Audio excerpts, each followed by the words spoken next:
Okay, so we all know we're recording. All right. So as I said, Tucker is managing the town council meeting that's tonight, and so she's given me the reins. I think we'll have a pretty straightforward meeting, and so let's kick it off. Greg, you want to about the minutes that you sent out to all of us? Yep. So I guess we take a vote on approval of the regular meeting minutes from the January 27th meeting. All those in favor? Any opposed? All right.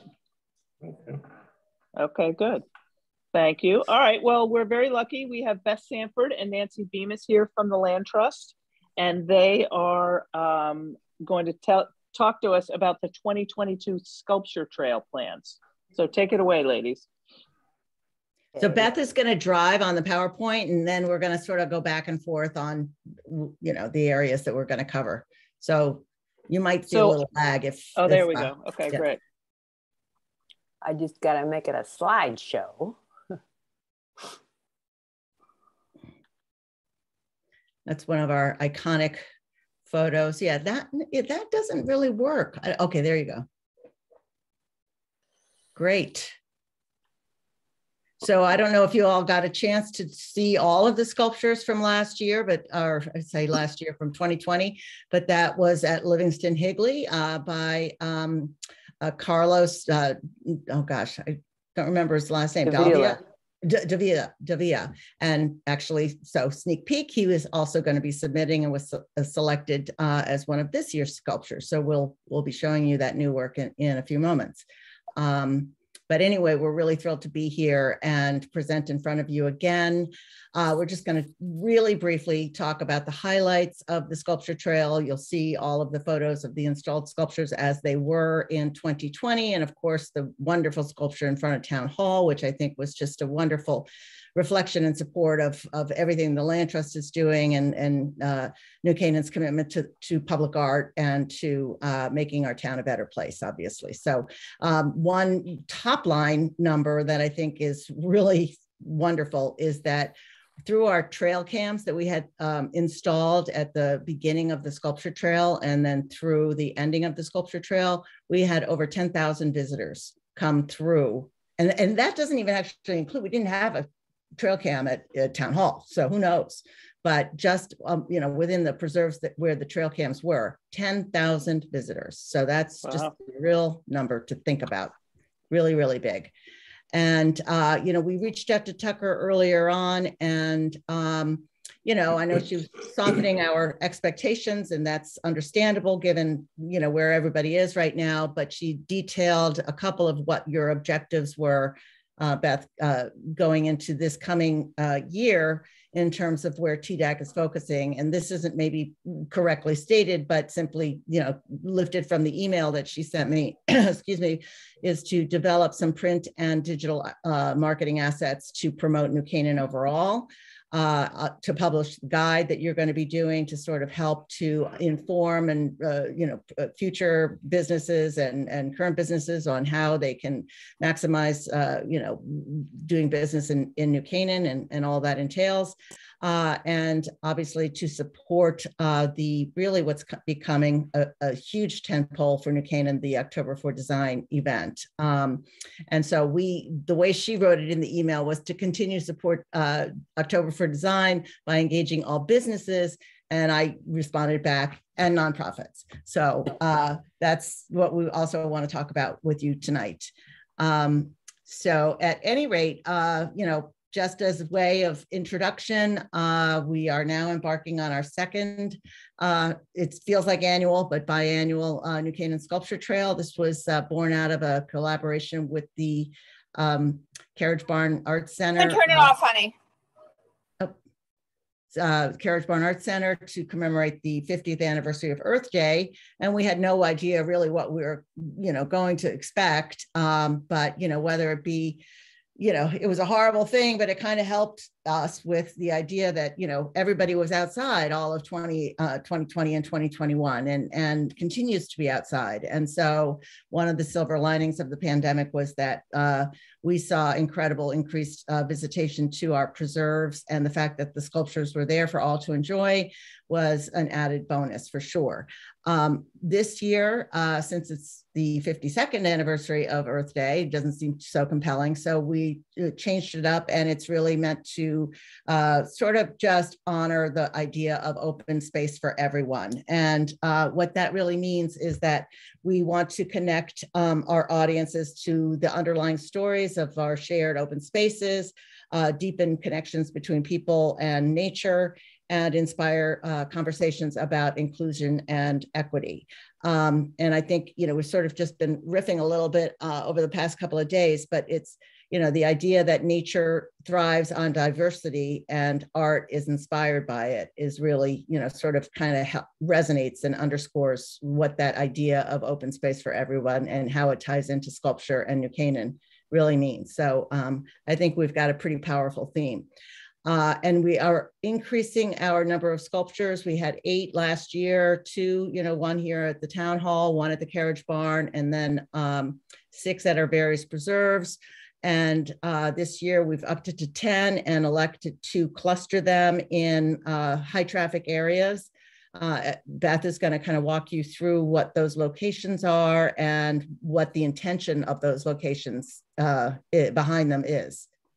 Yeah, so as Nancy mentioned, we're going from 8 to 10, from 8 different locations to 6. So it also gives the visitor an opportunity to have a different experience because there's more than one sculpture on a number of the locations. So, and we're really thinking, rather than, again, going to 10 different places, we want to encourage as much as possible, you know, walking exploration from downtown to Canaan.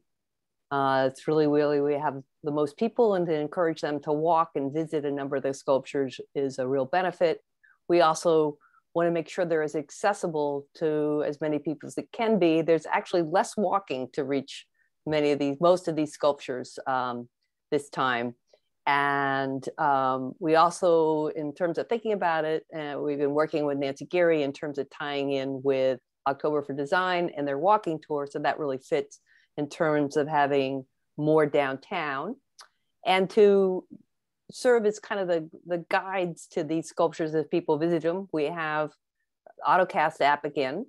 I think we were the first to kind of bring AutoCast to the to New Canaan, and it's a great way when you're visiting the sculpture to hear in the artist's words what the sculpture means to them. But we found that people said, "Hey, I really like to have a printed guide." So, a month into the sculpture exhibition 2 years ago, we said, "Oh, we better create one," or maybe sooner than that. But now we're going out from the start, and we're going to create a guidebook that's going to have a map and a little bit about the sculptures and the artist, and also give our sponsors opportunity to put ads. And we're going to have a lot of opportunity to distribute that before and during the whole exhibition. So we think it's going to be a really handy tool. And so in terms of, just point out what some of these arrows means. This arrow here is Town Hall. So then if you go up Owen-Oak and over to the Nature Center, there's the green link, which connects the Nature Center with Irwin. And right on the Nature Center side, there's going to be 2 sculptures. And I'm going to show you a couple of pictures and a couple slides. But what's nice is that they're very kid-centric. And we know the kids from the Nature Center during their summer camps and during the school time are really going to love going to visit the Green Link, and people are going to bring their kids from who aren't at the Nature Center. And then if you go back down Owen-Oak and you cut over an Owen-Oak Lane, our newest trail that maybe some of you don't even know is there is it's a Green Link, but it's 0.25 miles long, but it's in this beautiful 6-acre property that was at one point going to be developed and was purchased for open space and donated to the Land Trust. But it's a little oasis. It's got a stream in it, and it's a beautiful little woodlands there. And we're going to have a sculpture there as well. So that's a real easy walking tour. And again, it will be part of the the October for Design, which I'll talk about a little bit later. The other very well-known land trust preserve is Hannan Field. I live not far from it, but there's a lot of traffic on Smith Ridge. It had the beautiful 7 panels that were there last exhibition, and we have something that's going to be striking too, very visible from the road. And there's going to be 3 over at Still Pond. We haven't decided the exact location of those 3, but there's really 3 parts of this preserve.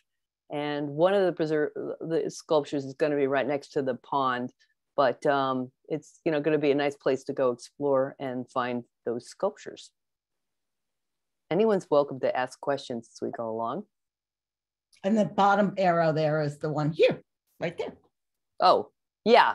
So we kind of were fortuitous to have a preview of the sculpture trail when one of the artists who we selected, and there was an exhibition committee, it was all, juried, said, you know what, I need to install it now because I'm de-installing somewhere else in Connecticut, a prep school up in Northern Connecticut. And we said, sure, why not? And it looks really big there. It's a little bit of the perspective, but it is big, but it's not bigger than this carriage barn as it does look like on this perspective. Oops, sorry, a little light touch on my mouse here. It's called Brickhead Truth, and it's about 300 plus bricks. And if you look at some of the bricks, it says the word truth on it. And it's really cool. Has anybody seen that? Nobody's been by the carriage barn in the last week? I'm going to just show you pictures. I won't go in too much depth about each one of these. This is called the floating Tory gate. And that's what's going to be basically at the entrance to the green link from the Nature Center. So kids will be able to go through that. And then further along on the path where Bloom was in the 2020 exhibition, right on the floor of the woodlands towards where the wetlands and the pond is, there's going to be this enormous dinosaur, which is 10 feet tall. So the kids are going to like that. And then this is shot in the winter, so you don't really get a sense of what it's going to look like this summer. But these are 9 foot tall, I think, dancers, which we're going to put in the Hannan Field along the path. And there may be 3 of them. The artist, the sculptor was trying to decide about that.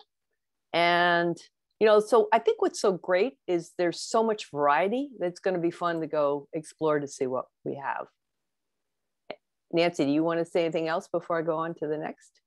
No, just one little thought that the one up at the top with the red flag behind it is the Gilbert Borrow, who was the sculptor who did the floating orbs in front of Town Hall last year.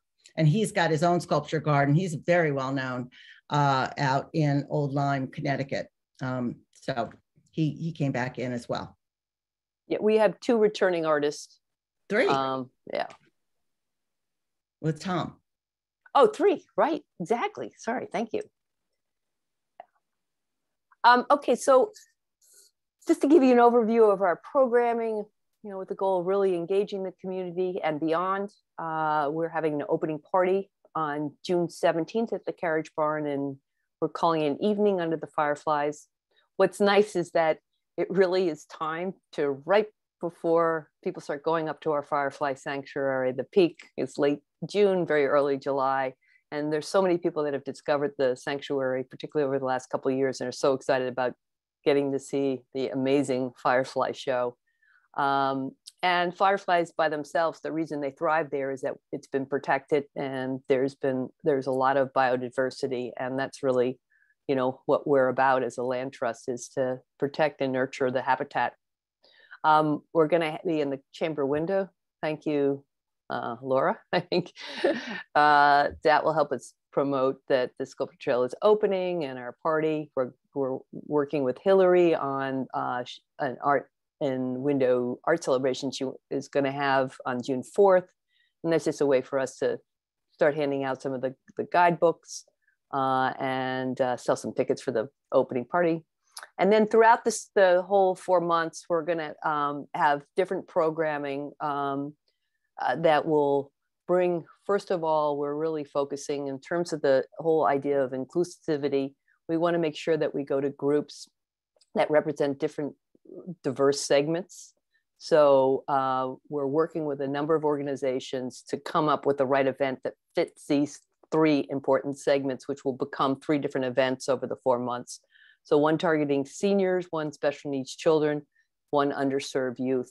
And we think the latter is really important, and that would be going beyond the New Canaan community and talking to a number of organizations like the Carver Center and Future 5 to see what kind of event we might be able to create that's really going to meet their needs and also takes advantage of this unique art exhibition. We will have the artist here to come talk for a couple events. Lainey Lloyd, who was our official photographer in the last exhibition, has volunteered to organize a group of photographers, and we will have them judged and create a whole digital program, and maybe some of it will be put up at the Carriage Barn. I mentioned that we're tying into the October for Design. They're having a free walking tour either on Saturday the 15th or Sunday the 16th of October. And what's nice is that we're going to participate, so we'll be collaborating. The AutoCast app, which many may use while they're walking, will be kind of combined, so you don't have to toggle between 2 different tours. You can actually, walk up Onoke and learn about St. Mark's, and then go into the Nature Center and learn about and hear from the artist on the sculptures that we'll have there. So just an easy kind of navigation way that people will be able to take that tour. And then we still have some work to do, but we're looking at, and this is one thing we talked to Nancy the week before last about, creating a bus tour that would be a private paid paid tour to go around our sculptures and combining some progressive food event there. That would be on the last day of the October for Design. So I'm going to turn it back over to Nancy. So, 2 years ago, we sort of, developed all of the different assets that we were going to use to promote and build out the sculpture trail and how we were going to amplify it. And so this year we sort of quantified it and segmented it. So we'll continue to do our e-blasts to both our monthly New Canaan Land Trust subscriber base, as well as the Carriage Barn subscriber base. And then those will have mentions in their normal monthly communications. And then we're going to be doing dedicated sculpture trail e-blasts a few weeks after those monthly event calendars come out from those organizations. Every program that Beth just outlined is going to have its own separate press release. And at the very tail end, we're going to just give you a couple of quick press highlights that occurred in 2020 and actually into 2021, because one of our sculptures, the Labyrinth, which is still at Still Pond, it's a permanent installation because it's a stone labyrinth. And so we Watson. It's at Watson Symington. Oh my gosh. You're right. That's where the gorilla came and visited us. Anyway, so that's still there and we'll be still kind of quasi on the sculpture trail. But we did an event there last June and got a ton of press on that. So here we were, a full year after the original tour and still getting press. So that was exciting. The AutoCast audio app Beth just talked about. Our social media has really scaled over the last year and a half. We've got, 1,400 Instagram followers, and not as good as the Carriage Barns I see, but nevertheless, still kind of neck and neck. But so we'll be promoting it through both those channels. We get a lot of engagement on those channels whenever we post. And then our website, we have a dedicated microsite to the sculpture trail. And over the 2020 exhibition, it got about 8,000 page views over that 4 or 5 month period. So that's still up and has some scant information, and then we'll be populating it as things progress. Again, we did a bunch of signage in the last sculpture trail and had quasi-permanent laminated signage at each preserve, telling people where the sculptures were and highlighting our sponsors. And we're also creating, as Beth mentioned, a guidebook. And, so not only will those be in lit hangers at each one of the kiosks at our preserves, but we'll make them available to retailers. We hope to get distribution through our media partner. That's still TBD. Last time we had Serendipity. We're in talks with them, as well as another magazine. So we have a lot of interest in terms of these sort of quasi regional, Fairfield County based publications. And as I said at the top, we captured over 10,000 visitors on our trail cams over the period of the sculpture trail, and that didn't include what was at the Carriage Barn and Town Hall. The other thing we're doing this year, we did it last time, but it was really more sort of underwriters and family foundation supports. This year, we were very, very honored and thrilled to have our premier sculpture trail underwriter, it really should say, is the Anderson Family Foundation has come back with a $25,000 grant to support our efforts. This is key in, building, the foundation of our fundraising, our needed funds, because I don't know if we mentioned, but part of the appeal in getting the submissions from the artists was that a very generous stipend is awarded to each one of the exhibiting artists. It's $1,000, and we've come to realize that is, I don't think we're just spending money, willy-nilly, but it means that we're serious about the quality of work we're expecting to see and the quality of the artists that we want to submit. We have other sculpture trail sponsorships available. So, again, given, Tucker's response to us at the beginning to sort of temper and manage our expectations about where TDAC might or might not be able to help us this year. We hope that we can come to some, something where, because again, if you think about it in terms of what your goals are of the print and digital assets, and then also October for Design, I think we're sort of right in that sweet spot of helping you achieve those goals. So we've got a couple of these different sponsor levels available. We do have now, for the first time, a few corporate sponsors who have signed on to date. That is Bankwell, it's Hutchison Tree Service, and Hobbs Inc. So we're really thrilled. We're out actively soliciting. We have a lot of proposals still out in the field. But again, to have the support of the town of Canaan would really be helpful. So why don't you switch? So the press, I mentioned earlier, the 10,000 visitors. This is sort of centered and up front.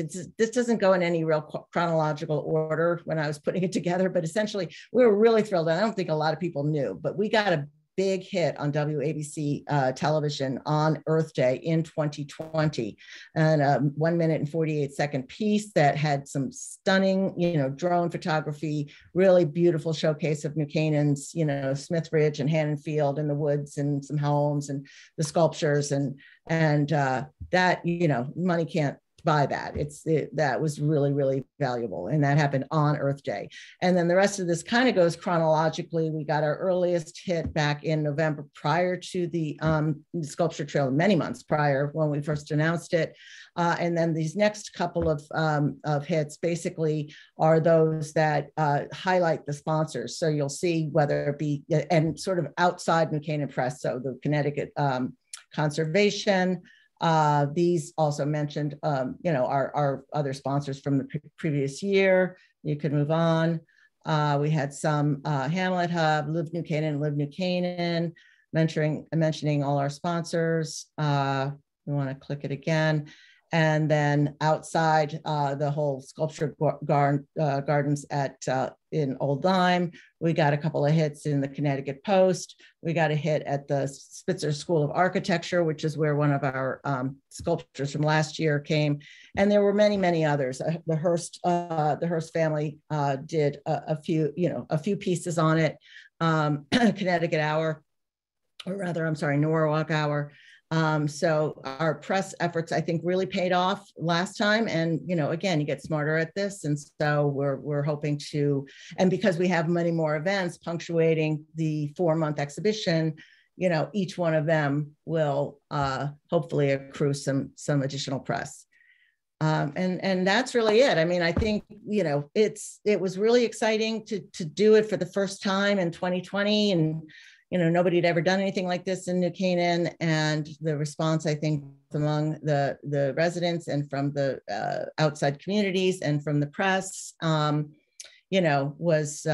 was really, really positive. And so that's what kind of motivated us to do it again this year. And we certainly hope you'll consider helping us out.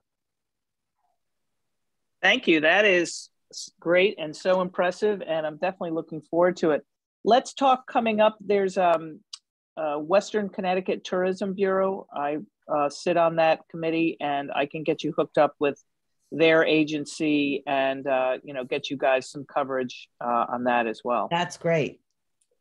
So is that part of the whole Visit New Connecticut, or how is that broken out?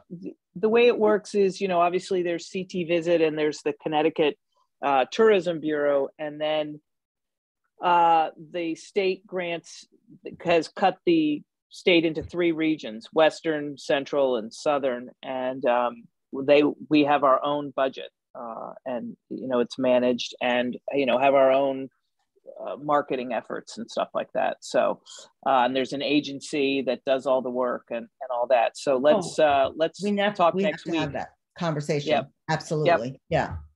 Good. Maybe they can help to soften whatever level they are always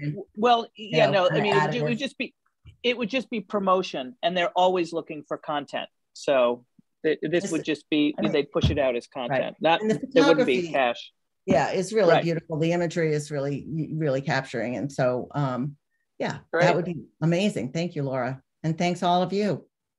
Can I ask one question? Sure. What is your budget for this? Like, what's it going to cost the Land Trust to run this?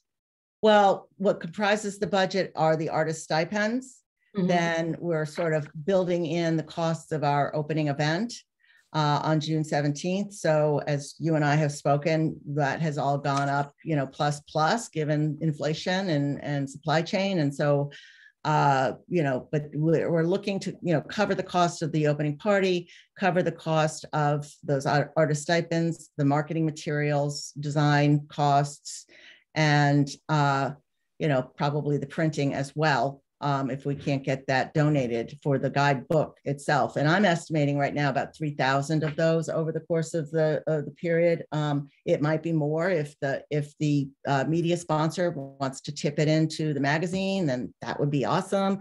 So there's different things that, will influence that quantity. But so all of that, we were working on the budget that we had established in 2020, which was $40,000, and that was the 25 that we got from the Andersons, the 5 that we got from TDAC, and then the rest was filled in by the Higleys and the APC, and I don't remember, I'm leaving somebody off, but so we're still kind of targeting 40, even though we're probably, our costs are going to be plus 10, plus 15 on that. Okay. And then the idea of it being the fundraiser was then the ticket sales and the silent auction items would be the gravy, right? And any subsequent donations that come as a result of people being, really impressed. And we have these chat labels on the sculptures with a QR code for people to donate on the, if they're there and so motivated. So that's sort of the model of how we've constructed it.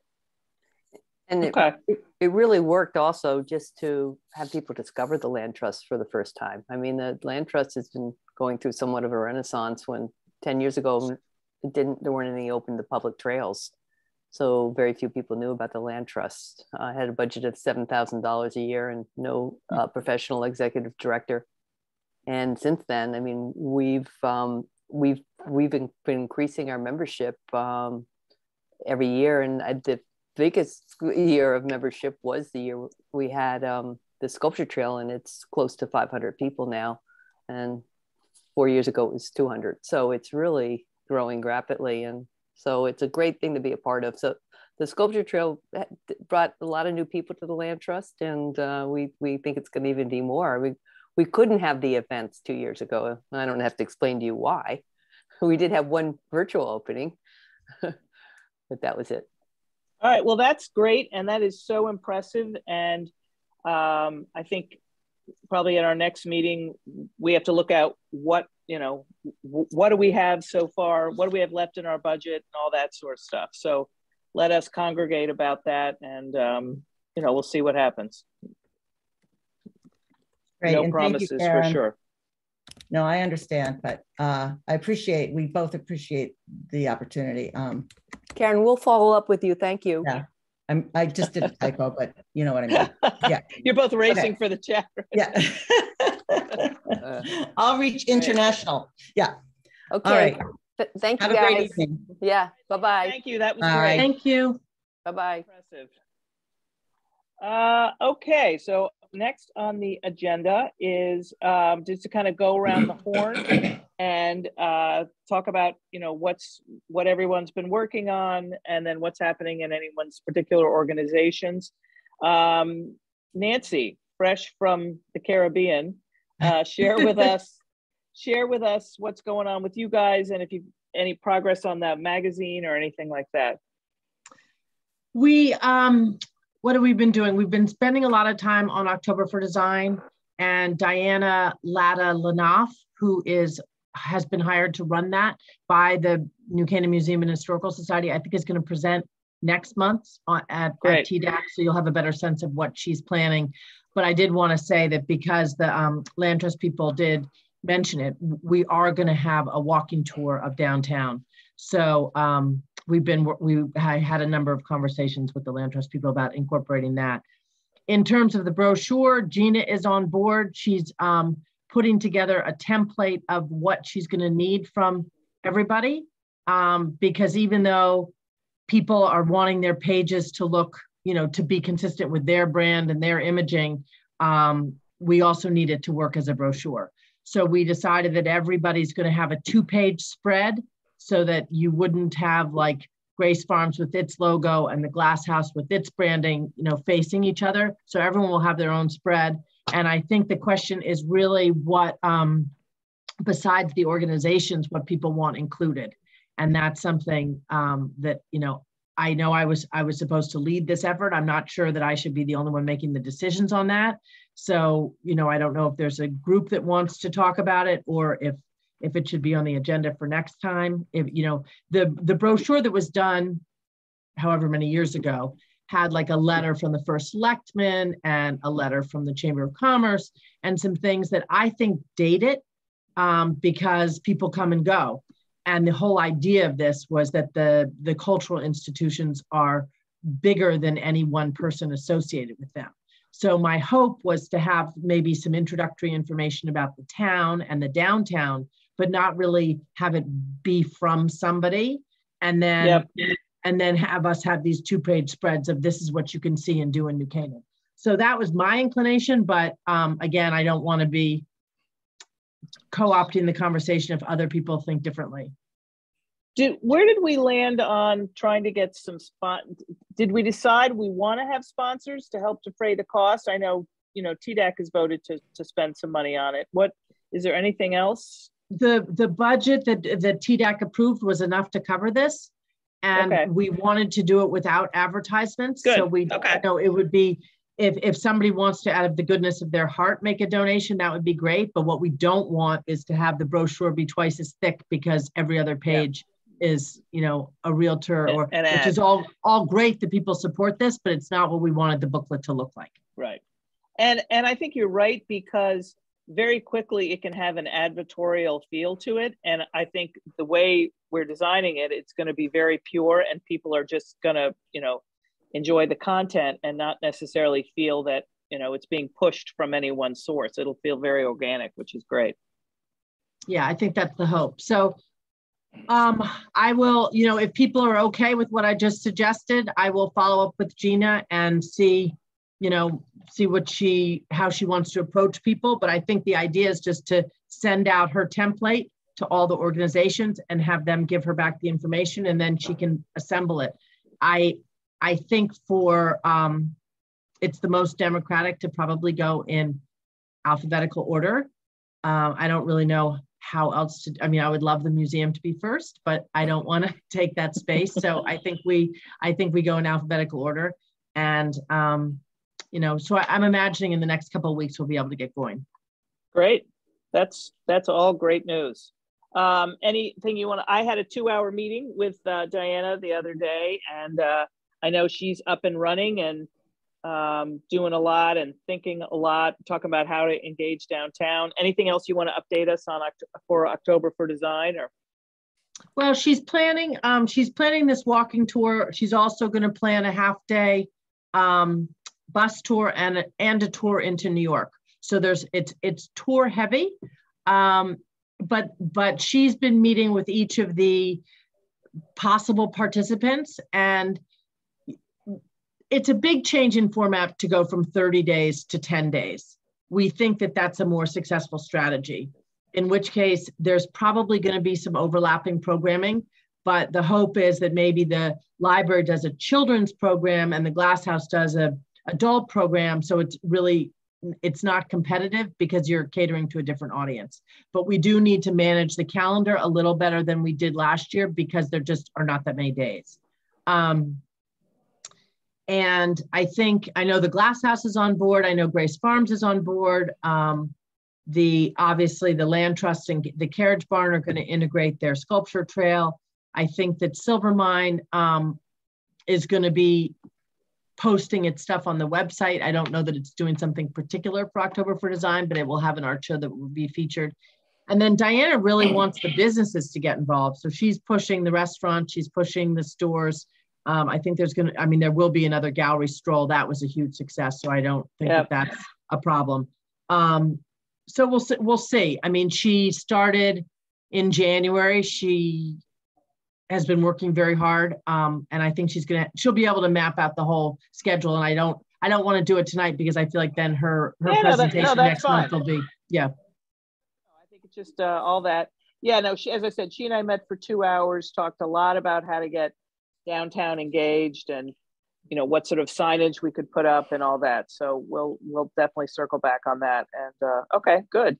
And I do think it's incredibly important though, because Grace Farms, Glass House, and the museum did a little AutoCast for New Canaan. The Land Trust is willing to integrate their AutoCast with that for the and for the sites for the walking trail. But we really need to get people and businesses and everybody up on that AutoCast for New Canaan, because it just right now it seems like there's nothing here because there's only 3 of us on it. And I don't know how to do it. I mean, I had offered our summer employee to all of the nonprofits because she did ours, and I said she can do yours for you.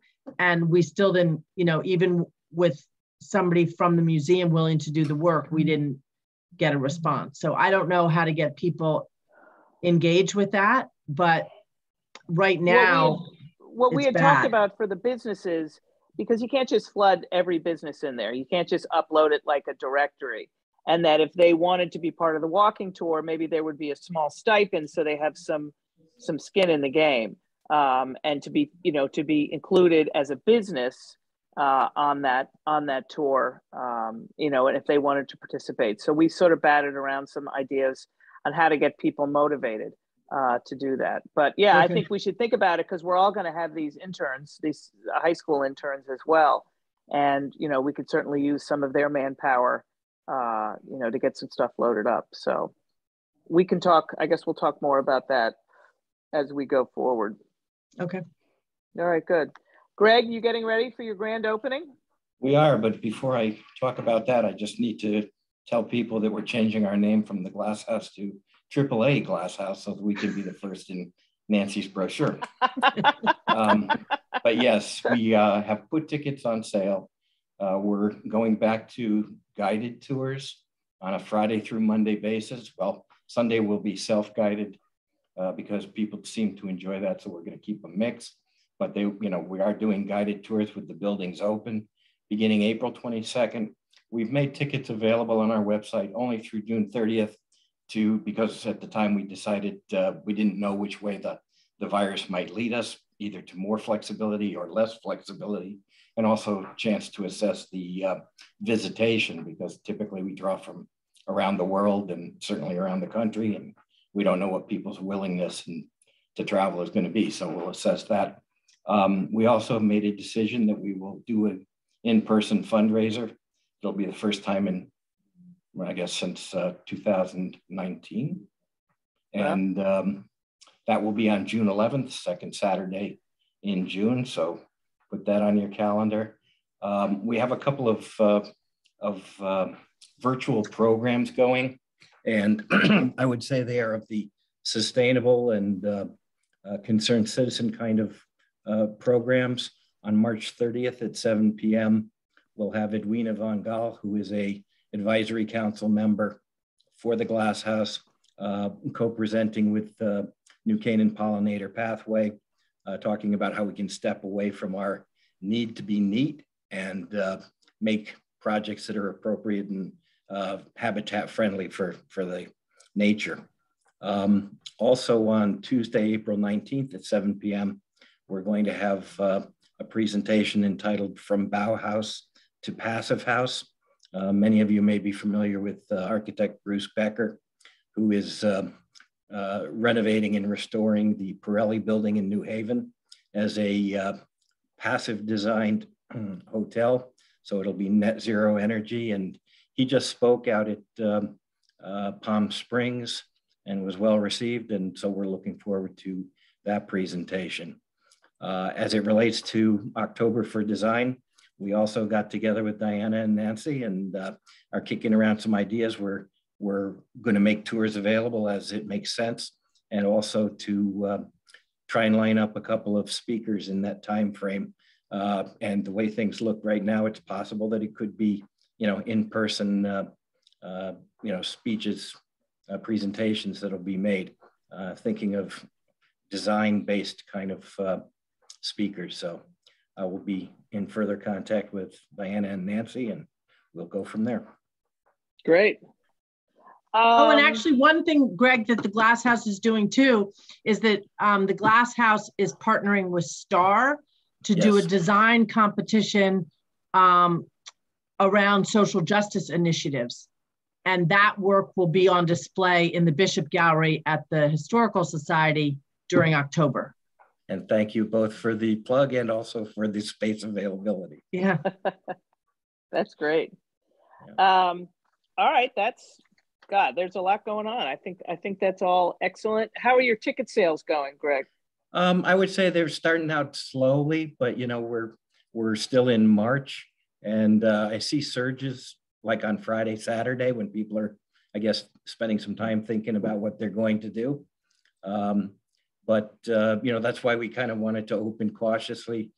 We have the potential to make, to open for 5 days a week, but we've decided to put that off until at least July 1st as we assess the demand.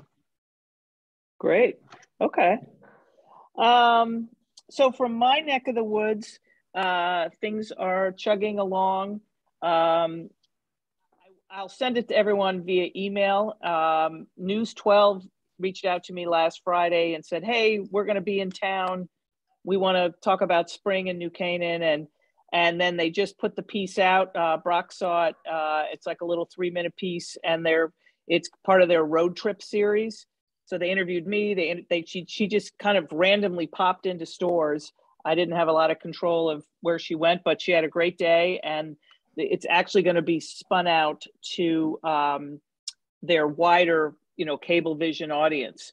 So Long Island and New Jersey. She asked me additional questions, sort of, so I could respond more from a, day trip as opposed to kind of walking tour, so people that were closer in.